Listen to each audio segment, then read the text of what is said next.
Ini merupakan kali pertama kami hadir. Kami akan membahas tentang isu yang sangat menarik hari ini. Lentera Hukum bersama Bang Dian. Hari ini telah hadir bersama saya Bang Dian Corona. Apa kabar Bang? Baik. Beliau adalah praktisi hukum, dosen, dan saat ini juga beliau adalah sekjen daripada Pradi. Bang Dian, saya ini punya kegelisahan ya. Anggaplah saya mewakili teman-teman yang saat ini sama profesinya dengan kita. Bahwa kita dihadapkan dengan kondisi wabah yang sudah merusak, saya rasa merusak lah ya, tatanan kita bersosial, berkomunikasi, sampai pada pekerjaan kita nih. Iya. Ya kan, dunia pengacara, dunia peradilan. Nah, saya ingin tahu nih pandangan Bang Dian terkait dengan sah tidak persidangan dengan telekonferensi. Karena otomatis Bang, para mohon maaf terdakwa juga nggak dihadirkan dalam persidangan. Gimana nih pandangan Bang Dian? Tapi abang set nih Bang ya? Oh, alhamdulillah sekali. Jadi kita pasang jarak Bang ya. Iya. Harus ada 1 meter. Siap Bang. Begini. Sekarang itu keadaannya kondisional memang. Ya. Dalam tatanan norma Kitab Undang-Undang Hukum Acara Pidana pun tidak mengakomodir masalah ini, ya kan? Tidak ada norma yang mengatur masalah telekonferensi apa dan sebagainya. Force major berarti di Force major. Ya. Nah, jadi norma pun tidak ada di dalam situ untuk mengatur itu. Nah, tapi karena norma ada kekosongan hukum namanya, ya kan? Kekosongan hukum ini harus dicari jalan keluarnya seperti apa, iya kan? Agar semua penegak hukum melaksanakan persidangan di pengadilan pun semuanya terakomodir. Nah, jadi di sini ditekankan lagi, kita mainnya di asas sekarang, asas hukum. Nah, asas hukum ini akan menyelesaikan persoalan-persoalan yang tidak diatur dalam KUHP, yang tidak diatur dalam Kitab Undang-Undang Hukum Acara Pidana nomor berapa tuh? Nomor 8 tahun 81. Oh, itu kan sudah luar biasa produk Indonesia yang sangat kita banggakan, ya kan, sampai sekarang. Nah, karena sudah mainnya di norma dengan kondisi COVID-19 ini, ya kan, maka semua penegak hukum mencari jalan keluarnya seperti apa? Produk yang harus dimunculkan.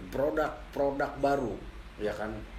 Istilahnya itu refinding, penemuan hukum. Siap. Nah, ini menarik nih Bang. Ya. Refinding. Ya. Kita akan bahas itu di sesi yang berikutnya. Ya. Oke Bang ya. Oke. Baik, rekan-rekan pencari keadilan masih bersama saya dan Bang Dian hari ini.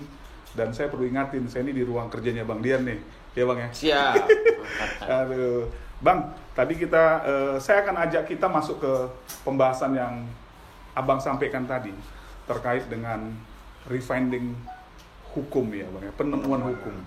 Nah, saya buka tadi Bang, itu tadi diatur di dalam Undang-Undang Nomor 8 tahun 81. Kemudian ada kesepakatan dari ketiga lembaga ini untuk mengatur kekosongan hukum. Pandangan Abang sendiri terhadap produk ini gimana Bang? Ya. Ketiga penegak hukum tersebut, yaitu Kejaksaan Agung, Mahkamah Agung, dan Kementerian Hukum dan HAM, itu mereka membuat MOU, MOU untuk mengisi kekosongan hukum tadi, pelaksanaan persidangan dengan telekonferensi. Nah, kita balik sekali lagi ke awal tadi kan, mainnya sudah di asas ini. Di asas hukum. Jadi menurut ada seorang penemu hukum itu namanya Ponsapikni. Okay. Yaitu maksudnya di sana hukum itu tidak dibuat, tapi hukum itu tumbuh dan berkembang dalam masyarakat. Hidup dia. Okay. Hidup, bergerak, dinamis. Nah, dengan adanya kekosongan hukum ini, hukum itu bergerak, dia mencari apa-apa untuk melengkapi, untuk memenuhi sarana apa supaya proses hukum ini berjalan dengan wajar, ya kan, sesuai rule yang ada, tidak merugikan pihak, tidak merugikan para pencari keadilan ini. ya, tidak merugikan terdakwa, ya kan, tidak merugikan penegak hukum yang lain, khususnya pengacara-pengacara, jangan khawatir itu. Oke. Ini satu ketenangan juga nih, Bang. Luar biasa lah. Bang, ini ngobrol-ngobrol saya sambil minum gimana Ya, nih, Bang? siap. Ayo, Nih. sambil dinikmatin ini karena Ya. bareng-bareng di ruangannya Bang Dian ya. Kemudian gini Bang, tadi kan Abang bilang terkait dengan ajas. Berarti hukum ini selalu terlambat ya Bang ya? Artinya begini, ini faktanya baru hukum yang mengaturnya terlambat. Hukum acaranya nih Bang. Enggak, ini pendapat Abang, bukan pendapat saya. Kalau pendapat saya, memang satu langkah di belakang. Hukum itu satu langkah di belakang dengan kemajuan-kemajuan yang ada. Nah, ketika itu terjadi, hukum itu melompat dengan sendirinya, just. Nah, melompat itu artinya menutupi apa yang kekurangan-kekurangan yang ada. Disitulah timbulnya refinding tadi, penemuan hukum. Jadi hukum itu selalu terlambat berjalan, satu langkah terlambat, ditemukan lagi. Ditemukan, terus dia meloncat. Oke, peristiwa ini akan dibilang sebagai produk hukum juga nanti di kemudian hari. Baik, rekan-rekan pencari keadilan, kita bersyukur hari ini luar biasa pendapat Bang Dian. Nanti kita akan masuk lagi Bang, pendapat Abang, solusi Abang tentang sah tidaknya telekonferensi dalam persidangan. Makasih Bang. Nanti kita lanjut lagi Bang ya. Oke. Baik, para pencari keadilan masih bersama Bang Dian saya. Bang, kita lanjutin lagi nih pembicaraan kita. Mungkin ini di segmen terakhir. Saya ingin tahu nih Bang, gimana solusi Abang, pendapat Abang terkait dengan sah tidaknya sidang telekonferensi ini. Ya, terima kasih untuk saran, solusi dan kedepannya nanti, ya kan. Menurut saya secara pribadi maupun secara praktisi, kondisi ini memang sangat membuat galau semua penegak hukum, ya kan, karena tidak pernah kita terjadi seperti ini, yang membutuhkan waktu relatif panjang. Artinya karena relatif panjang itu akan membuat benturan-benturan, akan menimbulkan percikan-percikan api, akhirnya tidak berjalan sesuai dengan aturan, ya kan. Nah, di sini kita mau menyampaikan solusi antara tiga penegak hukum ini membuat satu kesepakatan, membuat satu MOU. Satu, Kejaksaan Republik Indonesia, dua, Mahkamah Agung Republik Indonesia, dan tiga, Kementerian Hukum dan HAM. Pengacara hanya menjalankan sarana. Nah, menjalankan sarana. Apa yang dibikinkan dari mereka itu, pengacara, advokat, penasihat hukum siap menjalankan itu. Tetapi tetap sah putusan. Tetap sah. Putusan itu. Karena kondisinya seperti ini. Ya. Makanya tadi kita kembali ke asal tadi, kita tidak main di norma. Akhirnya kita main di asas untuk menemukan, untuk mendapatkan perilaku perbuatan hukum.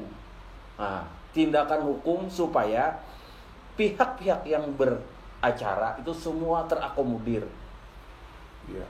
Dan itu bisa memuaskan. Ya. Itu sah. Tetap sah. Tetap itu sah. Oke.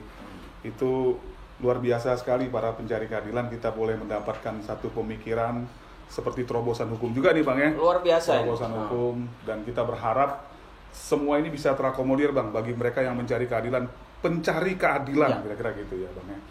Baik. Satu lagi. Ada satu tambahan. Satu lagi pesan. Kita pencari keadilan jangan panik. Oh, oke Bang. Jangan panik. Tetap ada rule yang mengatur. Itu saja pesan saya. Pesan. Oke Bang, ini pesan Abang buat kita semua nih.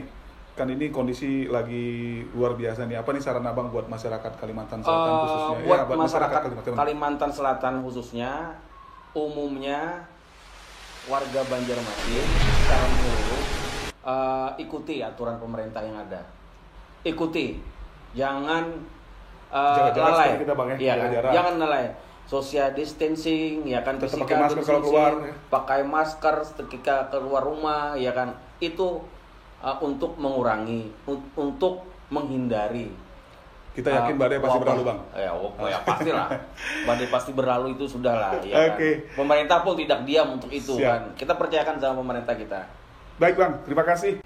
Baik, para pencari keadilan, kita sudah di ujung acara ini. Kita bersyukur Bang Dian memberikan pendapatnya, pemikirannya sebagai sebuah terobosan dan analisa tentang apa yang terjadi saat ini. Bang Dian, terima kasih. Kita akan terus memberikan pengertian kepada masyarakat, Bang. Edukasi, Bang. Sampai ketemu di konten-konten berikutnya. Salam dari kami, salam mencari keadilan.